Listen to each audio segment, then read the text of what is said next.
World's finest on a Monday. We're going to talk setting some expectations. Is it championship or bust for these Denver Nuggets? Plus, we're going to rank trade assets for Denver if they decide to make a midseason move. All that and more on Locked On Nuggets.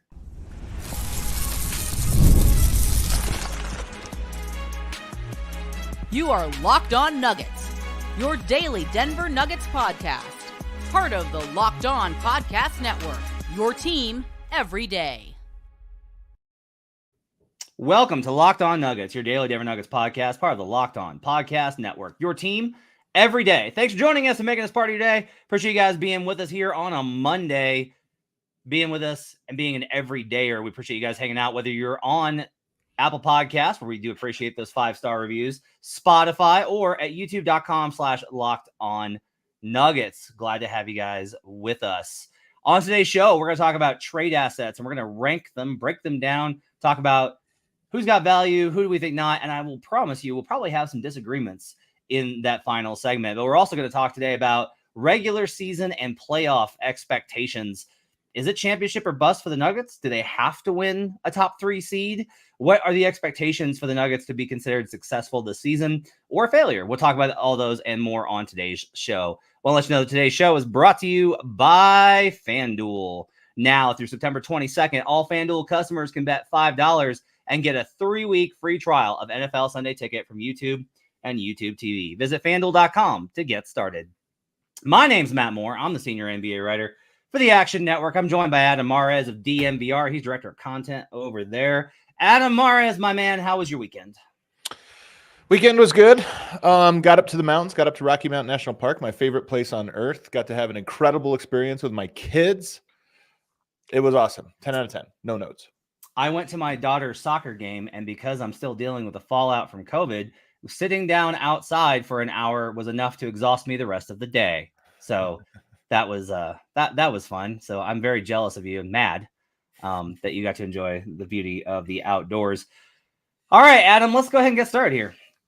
So I wanted to talk about I love setting expectations for preseason because I think every team, you can't just be like, did you win? Did you not win? It's all about like, did you beat or exceed or meet expectations?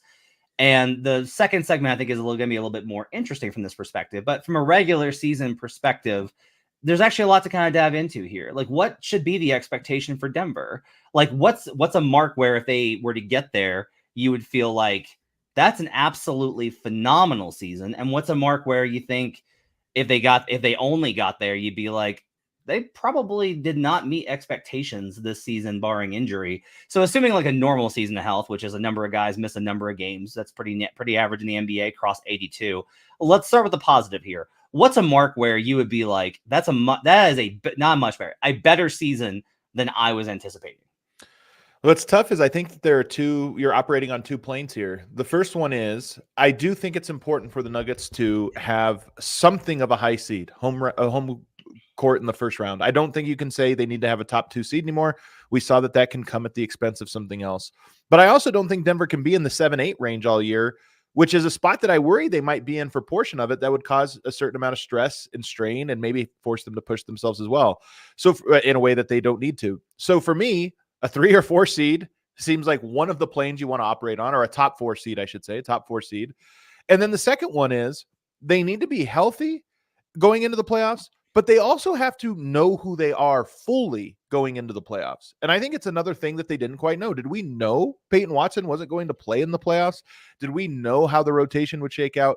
Last year, do we even backup point guards and different things? This year, I think the Nuggets need to know who they are and be better rested going into the playoffs, while also not losing more games that would drop you out of the top 4 seed. Yeah, this is interesting, right? Because there's the quantitative approach to this, and there's the qualitative. And like I would expect, you're focused on the qualitative, which I think is more important. Because like something I do think is notable here is if the Nuggets were to handle let's say that they handle the regular season perfectly, and a perfect regular season to me is Jokic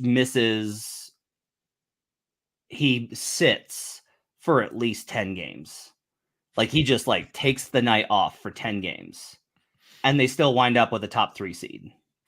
If he is just resting flat out for 10 games, and I would say the same thing for Jamal and AG, and they still get a top 3 seed, that to me is like you have done you split the pick and roll coverage, right? Like you thread the needle where you still want enough to be a top 3 seed and you manage to get your guys enough rest to where you don't have to worry about them gassing out. However, something that should be noted here, and this is I think how the players would feel about it if we talk to them about it, is that they can rest these guys. And like I'm an advocate for this. I'm saying it, like they need to rest these guys. I talked the other day on my solo show about how December and January, the schedule's really condensed and they need to get time off for them specifically in that part of the schedule. But they can do that. And then an ankle injury or something else happens. Right. Yeah. Or you just face like a really exhausting team. It's not a guarantee that you're going to be in great condition. It's not a great guarantee that you're going to be healthy. It's just kind of trying to put yourself in the best position possible. From the qualitative standpoint, I think it's really interesting because it's like you're talking about knowing who you are. And I'm not sure I agree with the idea that they didn't know who they were. I think the Payton Watson thing to me was very much a matchup thing. And I do think that Payton would have had a pretty good series, I think, versus the Mavericks. But the bigger thing here, they do need to know by the end of the season that they don't have to be absolutely horrified of sitting Nikola Jokic down for 6 minutes. We're going to lose them. It's going to be tough. We might lose this by 3 or 4. The lead might shrink or evaporate, but they need to not feel like there's this constant, when are you getting Jokic back in? When you better get Jokic back in. It's been 2 minutes. They need to feel like it is not panic time and that everything just dies when they go to that bench unit. If they can just get it to where it's like, they're going to win some games, they're going to lose some games. They're going to win some minutes, they're going to lose some minutes. Like even just variance is better than consistently horrible. And that to me is like what the long-term goal should be. I think by the end of the regular season, I have confidence that they'll have figured out the starting unit, given the talent that they have, and feel like that unit's going to be pretty good, regardless of my concerns about Christian Brown. But I do feel like they need to make sure that they are not absolute, but whatever it takes, midseason signings, trades, anything, they got to feel like that second unit is not an absolute hazmat zone for 6 minutes if Jokic needs a rest. Yeah, I mean, here's the thing where I disagree with you, though, about knowing themselves. One of the things that I think Denver needed to adjust to last season in the playoffs was Christian Brown on Anthony Edwards. I think the numbers bear out that he was much better at one-on-one coverage against him.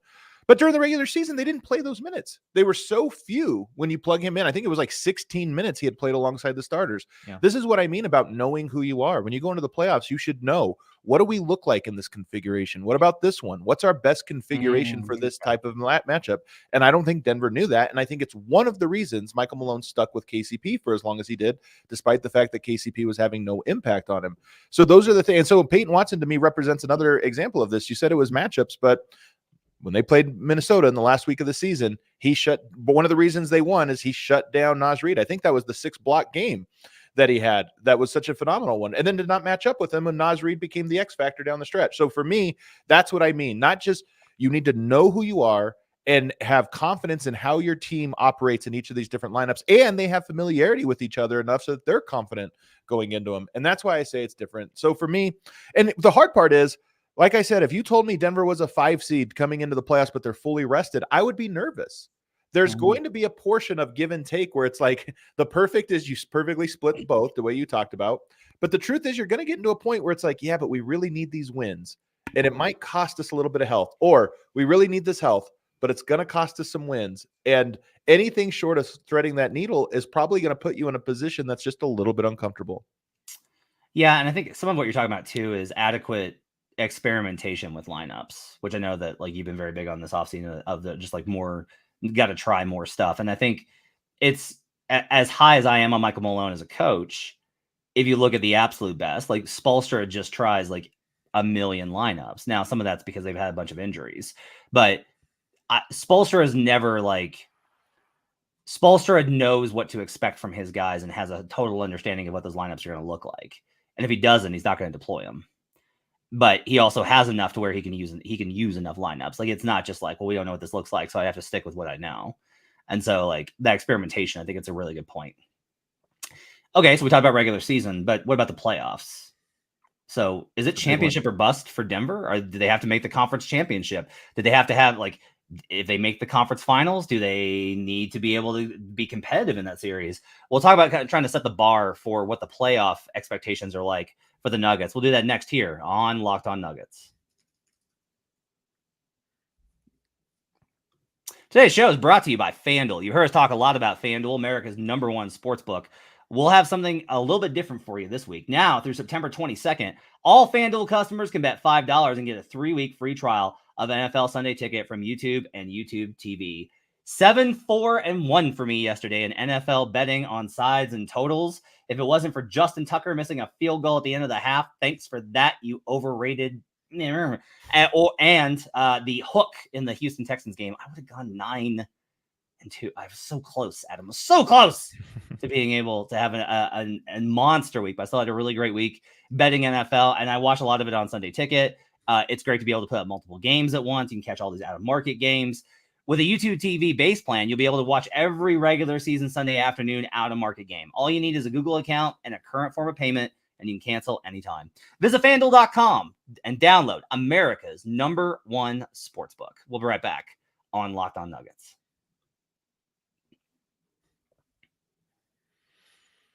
Back here on Locked On Nuggets. Thanks for joining us. World's Finest with you on a Monday. Glad to have you with us. All right, let's talk some postseason expectations. All right, so everything we talk about with the regular season is to get them in a position where they can win in the postseason. This is still a team that employs Denver Nuggets legend Nikola Jokic, all-time top 5, like all-time player, best player in Nuggets history, right? You have the 3-time MVP. It still has a salary in the starting 5 of hundreds of millions of dollars. They won a championship 2 seasons ago. This has been one of the best teams in the league over the last 2 seasons. So even with the downgrade that they've had and the kind of attrition that they've seen, what in your mind is the expectation? What's the bar for the Nuggets for a pass-fail from a postseason perspective? I think it's championship or bust. And I know that's, we can reduce it more to like betting lines, like what is the par for them, and that's probably south of a championship. So I'm not sitting here saying that they should feel more likely than not to win one. But I do think that when you have a window open the way that it is, that you have Jokic in the absolute apex of his prime, anything short of a championship is falling short. And that should inform the way they make decisions, even at the trade deadline. If you're looking around and it's like, we could win it this year, but we're probably the 3rd best team. But here's a trade that compromises us down the road, but it would make us the 1st best team. You have to do it, in my opinion. So for me, it's championship or bust, and likely is going to remain that. I think it was last year, and I think it's going to remain that for the next several years. So they have longer odds than the Celtics, Thunder, Sixers, and Knicks in the title odds at FanDuel. I'm only doing this to kind of set the bar. It's not really where I put the bar. But what I think about that is interesting is, okay, so the Thunder are expected to have a better chance because they're expected to get the 1 seed with a higher win total. But this does kind of indicate in some ways that it would be either pick 'em or the Nuggets would be dogs in the series versus the Sixers or Knicks, right? And I don't agree with that. And they would be pretty substantial dogs to the plus 300 Boston Celtics in a finals matchup. Now, I would bet the Nuggets instantly, and if they got there. I think I'm in agreement with you. And it's interesting in that I think if they made the conference finals and they lost in 7 games to the Mavericks or Thunder, I would still be like, you should have beaten those teams. You're better than them from a playoff perspective. Like, you're better than those teams. Even that equally as important. The Jazz fell to the Bulls in 97 and 98. The Bulls were the better team, but their expectation was championship or bust. It was the only chance they had. And that's just how I feel with Denver. It's the only chance you have. So whether it's tough or not tough or what have you, you're close enough that should just be your expectation. And if you get to, I'm of that opinion of like, if you get to the finals, I'm just kind of like, you have to figure out one series versus an Eastern Conference team.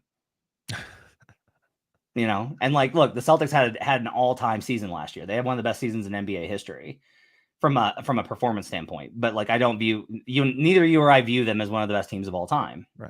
Right. Like, the numbers are what the numbers are, but the numbers don't tell the entire story. And again, I would happily take Denver in the series versus Boston because of the matchup. and there's not an Eastern Conference team. Sixers would be tough, man. Like that's one where I'm like, boy, that's a tough matchup.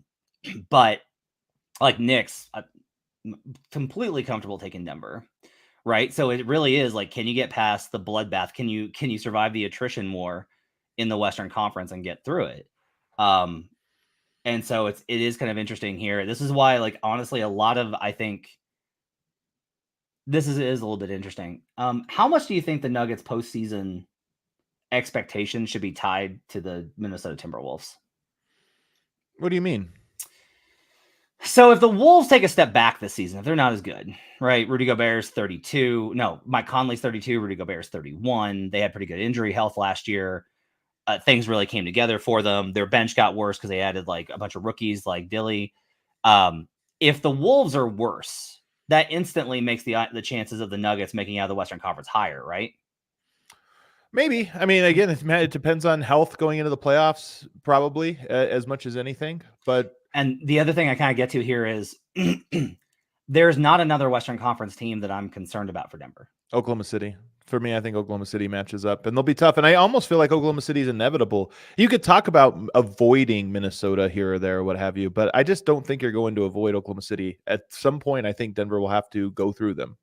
So my view on Oklahoma City is I have them like I have them power rated unfathomably, embarrassingly high. Like I'm embarrassed by how high I have them projected this season. But that's a regular season performance. And it's not that like they had the playoff run last year, so they have some playoff experience. But I do think that facing Dallas in what was very much a coin flip series with what I think is a very flawed team is very different from facing Denver. It for sure will. It for sure will be. I expect them to be better, and I would expect Denver to be better than what they saw from Dallas. So it's like almost both things are better. Mm-hmm. Yeah. I mean, I do agree that the OKC would be tough. It is a tough matchup on multiple levels. That'd be such a great Western Conference Finals. To me, that one would be like a 55-45 series, and it would come down to which Jamal do you get, because you would need not just playoff Jamal, you would need like finals Jamal. You would need him at his top level. Right. Okay, so I think we're in agreement here that it's championship or bust. I think it still has to be, which that goes a little bit against the front office mindset, right? Where Calvin's talked about how like trying to keep the window open and have as many opportunities as possible. Like, do you feel like the front office would say that's championship or bust? Yes. And I think to me, the gap year was last year. And I think Calvin Booth is even on record as saying this, that, you know, you look at it, if we do things right, 2024 should be our least likely year to win, because that's the year we're trying to filter these guys in. Now, I know it didn't go perfectly according to plan, but to me, yes, I think absolutely you looked at this and said, there's an opportunity here to win multiple championships. The window's open. You fell last year. You came up short. So if you fell again, that would be 2 years in a row that you failed. I think absolutely that would be considered a coming up short. Okay. So when we say championship or bust, right, are there significant changes if the team does not win the title next season? Well, that implies something different. I mean, I do think there's a world where Denver comes up short in the finals or in a tough, hard-fought conference finals or something like that, where you think, okay, we were right there. These things are always a coin flip, and let's run it back and you have a chance. So I think there's that. But if you come up meaningfully short, like last year even, meaningfully short, I do think that you look at that and say something is not right here. And you're talking about front office, coaching, and personnel, not just one piece of that. I think that you look at it and you evaluate and say, why did we 2 years in a row not reach the conference finals when we have our franchise best player in the apex of his prime and a near second apron team on the books? Why are we paying that much with this much opportunity and not getting results? Yeah. And I will say this, I will try my level best to remember this. Like, you have to stay, like, it's easy to get caught up in the moment and be like, well, you know, this, that, and the other. Like, even this year, I think, with like, well, look, the Wolves are a really good team and they were really competitive. And it's like, they blew a 20-point lead at home in Game 7. That's bad. Right. You know, and they got behind the 8 ball early in that series. Like, I think last year was absolutely a failure. And I do think it'd be hard if it was like, man, they had such a tough series with OKC. That series was so good. No, like, you're supposed to win that. And like, I think we should probably hold to that. I'll try and hold to that standard this upcoming season. All right, on the other side, we're going to talk about trade assets. We're going to rank trade assets. I'm really excited to hear Adam's list for who he thinks ranks as the best trade assets for Denver. We'll talk about that up next here on Locked On Nuggets.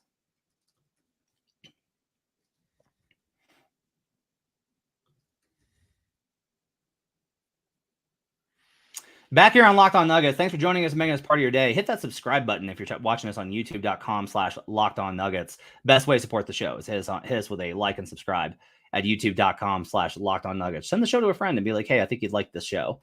All right. So let's talk about trade assets. Adam, in the event that the Nuggets decide that they do need to make a shape up, or this is what usually happens more accurately, is there's an opportunity in front of the front office to make an upgrade. How do you kind of evaluate? Let's talk about process first. How do you evaluate the Nuggets trade assets from a process standpoint? What makes them valuable or not? The most return. I mean, it's just, to me, it's pretty straightforward. What's the most you could get if you were to trade each individual asset?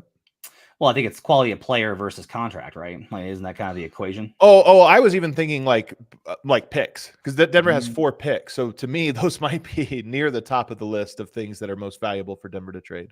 Okay. But yes, of course. I mean, the contract plays a part of this. Where the player's at in their trajectory. Aaron Gordon is more towards the end of his career, obviously at the end of a contract, whereas a Payton Watson is more at the beginning of his contract and likely to be retained if a team were to trade for him. All right, so hit me with what's your number 1 trade asset for the Denver Nuggets? Nikola Jokic. Okay. What's your number 2? And C.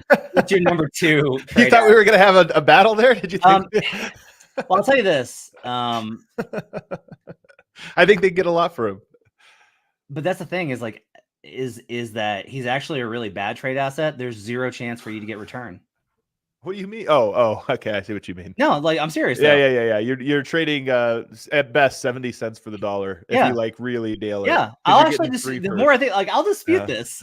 You can't trade Nikola and get better return. I mean, it's not okay. You're saying dollar for dollar as opposed to maximum value, just not whatever is going out. Yeah, that makes it a harder question because then, like, if you ask me, I mean, I'm high on Payton Watson, so then that lowers Payton Watson's value because I think for a rookie scale contract that you're likely to team control for the next 5 years, you're probably not going to get back something of that value. So it makes it tough because I'd be inclined to say Payton Watson. I think he is going. I just think defensive wings that have that length and athleticism in general are so. I mean, there's a reason they all get drafted in the top 10s because even if they're not good, teams are willing to take a flyer on. Yeah, but he's got everything we need to make him that. And on top of that, I think he actually is good. So the reason I like these conversations, because I'm a sicko, is there's 3 paradigms to work from, which is the first is investor value. Like Stan Van Gundy's talked about this, about how you've invested in a guy and not just in him as a player, but as a person. And you've been around him every day and you've seen how good he is. And he means more to you than he does to other teams. And then there's like objective value, which is like, all right, if we were to actually put this into a vacuum situation, which is impossible, but if you were put into a vacuum, this is how good this player is. This is what this contract is. And here's what the market should be for him. And then there's a market value, which is like entirely dependent on what people are willing to give you for that asset.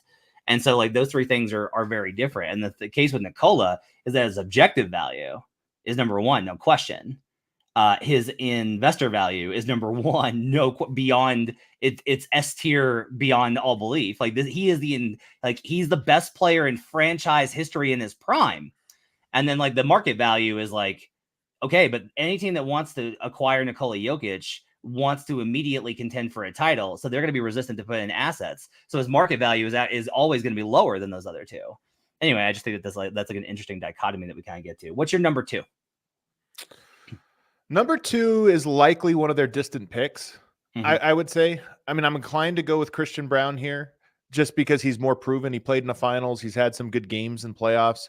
But I think that the actuality are the picks. And when I look at it, if I were a betting man, the 2030 and 2031 picks would be like if you're Oklahoma City or one of these teams that loves to stash long-term future assets, I'm looking at Denver's 2031 pick and going, I'll bet they're pretty bad. Yes. I think that is very accurate. Like the time after the best era in franchise history is always pretty rough, and the chances of rebuilding instantly are very low. Yeah. So I would have to agree that probably the 2031 pick I would put as like 1, and then 2030 I put as 2. What's next on your list? Probably Christian Braun after that. after you get to the picks. I mean, it's tough because I don't know. Julian Strother might become more valuable here in short order, but he just hasn't played. So saying he's more valuable is tough. Michael Porter Jr., Jamal Murray, both are on contracts that I think are not super valuable. Aaron Gordon on an expiring deal. So I just have to go to the young guys. And for me, it's probably Christian Brown. So I would go Christian Brown more in part because it's a rookie scale contract with a low ceiling for a good player, a starting caliber player. Yeah. Like Christian is unlikely, not impossible, unlikely to turn into a star player.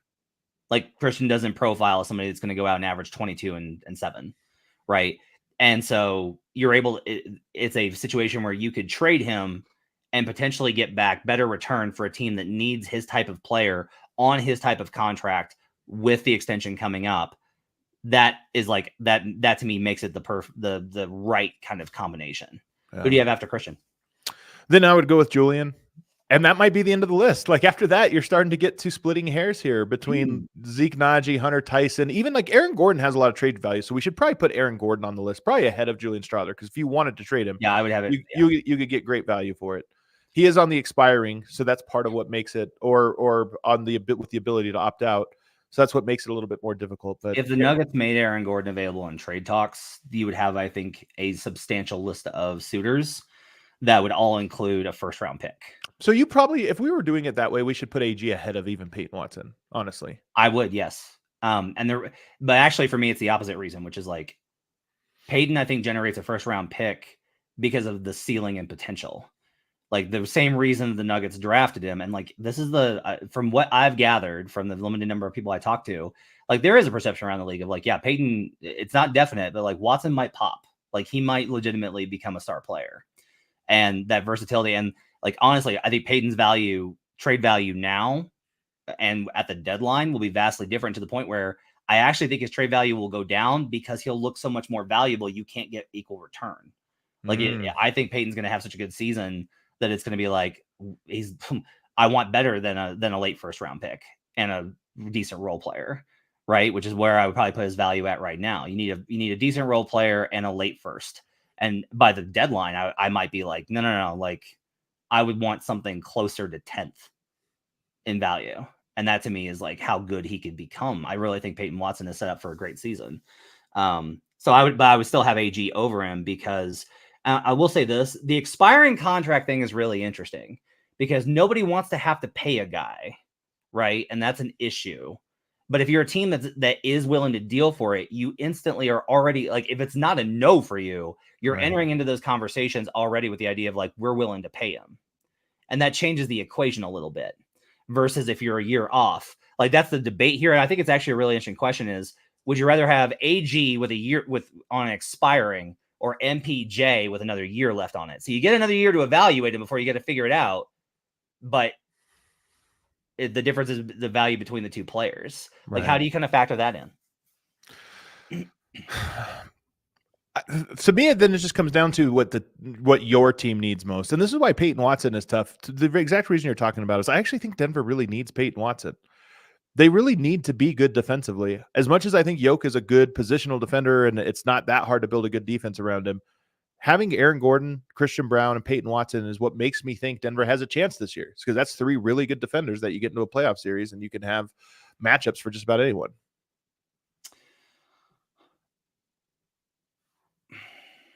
Okay. And so you think that's like the end of the list is it's like probably AG. If you offered Hunter Tyson right now, who's maybe next door, Vlatko Čančar, or Zeke Nnaji, are you returning anything of value? Not even like of equal value, of value. I think you could probably deal Vlatko just from the perspective of somebody might be like, yeah, we'll take a flyer on him for a conditional second, versus Zeke. I am of the opinion that you have to attach picks. You have to attach return. Like Zeke's value is negative. You have to basically be like, please take this contract. And that's rough, right? Strother, I don't think we really know, right? I don't think there is a market for Julian Strother. He's too much of an unknown right now, and there's too much like, okay, he was a first rounder, he can shoot.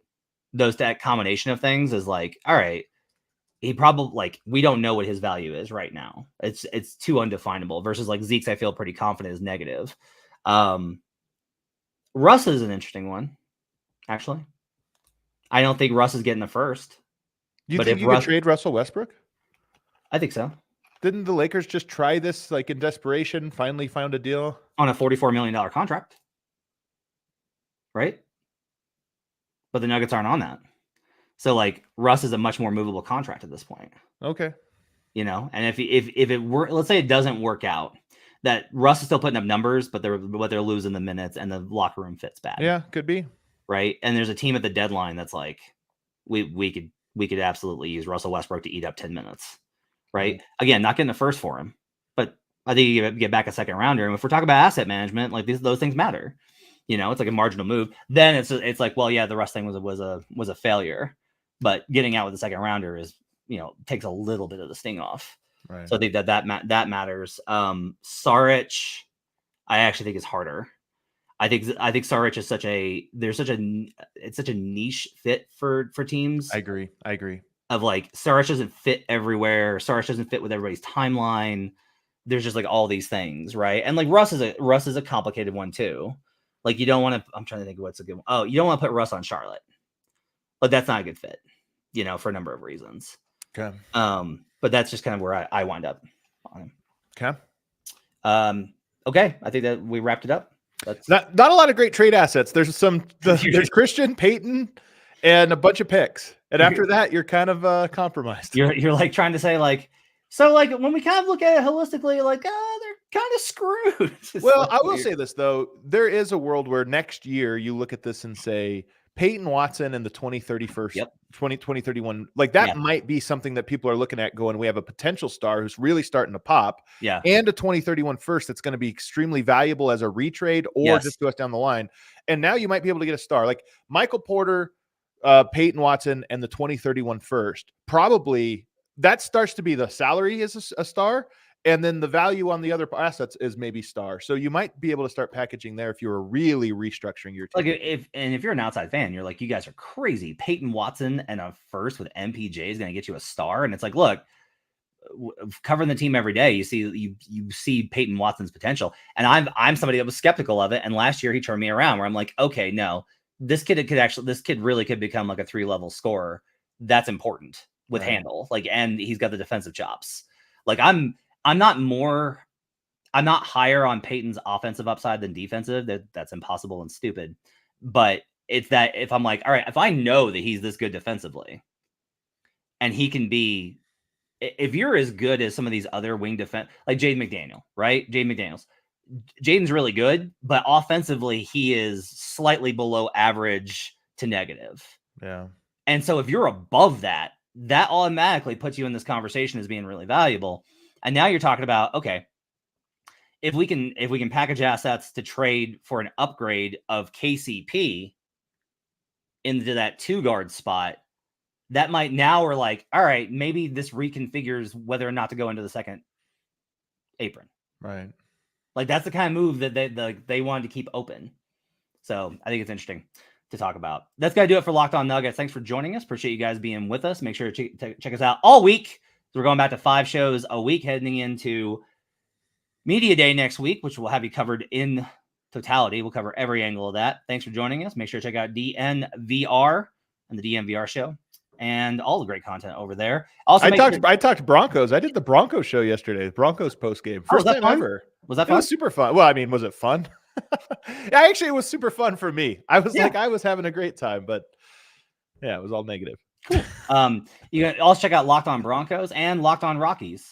You can also check out those shows and all the other great shows on Locked On Podcast Network. Thanks for joining us. We'll see you guys again next time here on Locked On Nuggets.